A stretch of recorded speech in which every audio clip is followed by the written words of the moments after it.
What's up, guys? Bear Gaming here, back with even more news for June 16th, 2025. I know you guys are probably like, Barry, how many videos are you going to make today? This feels like old Barry Gaming, pumping out 3 to 4 videos a day. Well, guess what? Probably going to start pretty much soon. But today we're going to be talking about Vespera and the Transcendence version, Stygian Twilight Vespera, that are going to be coming out this week. And guess what? You guys are going to have over 1,000 scrolls just given to you between codes, free daily check-ins in the game. It's going to be pretty insane. You have a good chance to be able to get these heroes, and they're even giving us a bunch of Cores of Transcendence, which will help you potentially maybe build this hero. So we're going to jump into it. We have very little information about the first hero we're going to talk about, which is just Vespera, the Dark Hero, and then we'll jump in and talk about the viability of the Transcendence one. Hopefully you guys enjoy this one. Let's jump right into it.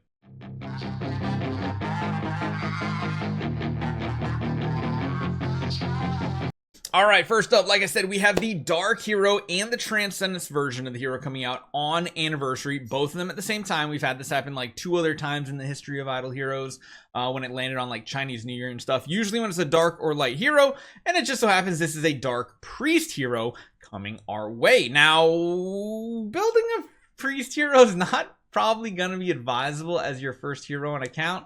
We're going to see how it turns out, most likely on our free-to-play or whatever the series is we start. Do I recommend it? No. Do we know what this hero is going to do? No, but it could be interesting. We'll see. What we're really going to talk about here today is Stygian Twilight Vespera.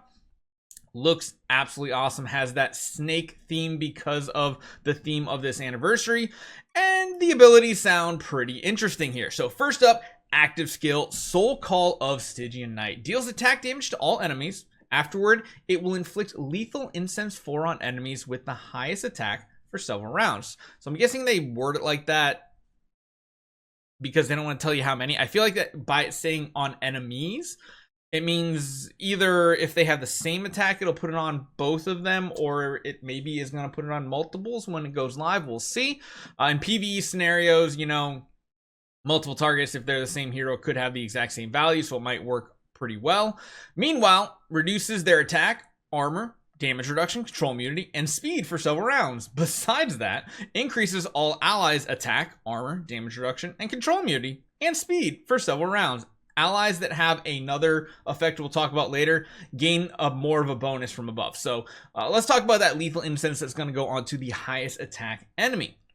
Skill effect, not stackable, reduces the owner's all damage dealt, and if that owner has a certain level of lethal incense, if the owner has a certain level of energy when lethal incense is removed, they lose energy, and there is a chance to inflict lethal incense on allies without lethal incense. So this is really weird for several rounds. If the owner has less than a certain amount of energy, the owner instead is going to be taking a certain amount of damage. So energy drain feels like a carry type effect, and it could be pretty amazing. Again, very reminiscent of what Carrie does with her active skill. She puts that mark out on the enemies, drains all their energy. The question is, how much energy is going to be drained, and what is the effect going to specifically do? Either way, this is really, really interesting. Energy drain is super powerful in this game, and the combo could be pretty interesting. Next up, passive skill. Changes the base attack to deals damage to backline enemies, so that's usually 3 to 4 targets. And there's a chance of inflicting Veil of Mist for several rounds. Afterward, increases frontline allies' damage reduction and control immunity for several rounds, then increases backline allies' attack for several rounds. So lots of stuff going on for a basic attack. Debuffing enemies, buffing allies, putting Veil of Mist on, which I believe, yeah, right at the very top here. Skill effect reduces all damage dealt by the enemies. So yeah, not stackable, but the less damage they're dealing to your team is more survivability. So you're buffing your allies, damage reduction, control, all that stuff, and you're debuffing the enemies all at the same time, both with the basic attack and the active skill. Next, we have Faint Fragrance. At the beginning of each round, grants Stygian mark on the ally with the highest attack for several rounds. Could technically be herself. When the ally with Stygian mark releases a basic or active skill, additionally attacks the targets that have that lethal incense on them, dealing a certain percentage of max HP damage, capping at a certain percentage of her attack. Meanwhile, restores a certain percentage of HP for the ally with the lowest HP. All this sounds really strong if she's like the only person standing on the battlefield still, which is nice to see. A lot of times these heroes, they like do stuff for other heroes, but if it's them left over, it kind of fizzles out. The fact that she has so many opportunities to deal max percent HP damage is really, really big. So the Stygian mark here, skill effect, increases the owner's all damage dealt. For every time the hero is granted this Stygian mark repeatedly, increases the bonus, and it can be increased up to X number of times that we don't necessarily know yet. But that means we potentially can have a lot of all damage dealt stacking up, and that could be pretty freaking cool. Next up, we have Fatal Allure passive skill. When self takes damage from basic attacks or active skills, there's a chance to inflict Veil of Mist on the attacker for several rounds. If the attacker has Veil of Mist, there's a chance to inflict lethal incense on them for several rounds. So I was wondering, like, maybe we build this hero and then also get the new artifact, but the artifact gives dodge, and this straight up says takes damage from basic attacks or active skills.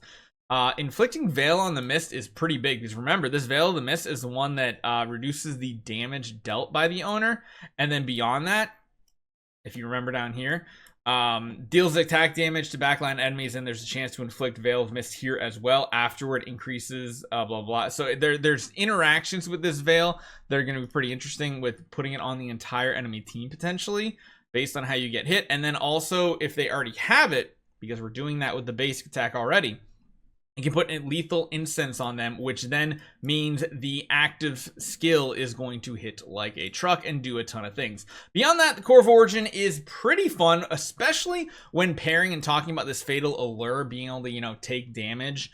At the beginning of each round, there is a chance to inflict Veil of Mist, which again, pretty cool, and Taunt on random enemies. We'll have to see how many enemies and what the percent chance is that don't have Veil of Mist. So that's pretty cool. Lasting for several rounds respectively. Each time an enemy's lethal incense is removed, self restores a certain percentage of attack, HP for all allies, and increases their energy. That seems like a pretty insane combo. So this hero heals, this hero steals energy, this hero gifts energy, it gives buffs, it gives debuffs to the enemy team. She does kind of everything, including potentially a taunt effect, which is pretty rare in idle heroes. Beyond that, I'll be honest, this is not the worst home we have ever seen. Throwing her regular version in here potentially, Therapist Blood Betty, which is a little counterintuitive because a lot of her skills here you kind of want to be getting hit, whereas if you have Betty, you have regular Betty here. Let's be honest, that 4 slot's a little iffy. That 4 spot is probably not someone you want to build right away, but it has potential. I think this is probably one of the most solid cores of heroes we've seen in a very long time. I think this hero has a potential to be more than a support hero and has a potential for damage. How much potential? Not a freaking clue. Pure hunch. Could be completely wrong. Let me know what you guys think about this hero. We will be most likely building her the night of. We'll just at least get the basics done. I don't know if we're gonna wail out on the live stream or not. We'll see. Hopefully you guys enjoy this one. I'll see you guys next time.